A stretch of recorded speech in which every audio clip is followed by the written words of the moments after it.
Hello, এটা কি মিজান সাহেবের নাম্বার? জি। আপনি কে? আমি তোমার বাবার বন্ধুর ছেলে, কি নাম আপনার? মোহাম্মদ এনামুল ইসলাম। ও আচ্ছা, রাখেন। কে যেন আসছে। কে আসছে? জানি না, হয়তো আমাদের পরিচিত কেউ হতে পারে। ওয়েট, এটা তোমাদের পরিচিত কেউ না। মানে? কারণ পরিচিত কেউ হলে এভাবে জোরে জোরে দরজা ধাক্কা তোমরা। কি বলেন? তাহলে কে? আমার তো এখন ভয় লাগছে। তুমি দরজা খুলো না, চুপচাপ খাটে নিচে লুকিয়ে পড়ো। মানে? তোমাকে যেটা বলছি সেটা করো, খাটে নিচে লুকাও। উস্তাদ বারান্দায় তো নাই, বন্ধ একটা মায়া, আর ভিতর থেকে দরজা বন্ধ করা। পালা যাইবে কই? খোঁজ খোঁজ খোঁজ।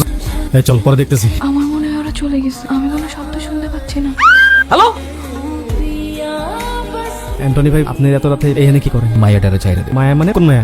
ঘরের ভিতর যে মেয়েটা আছে ওই মেয়েটারে ছাইরে দে।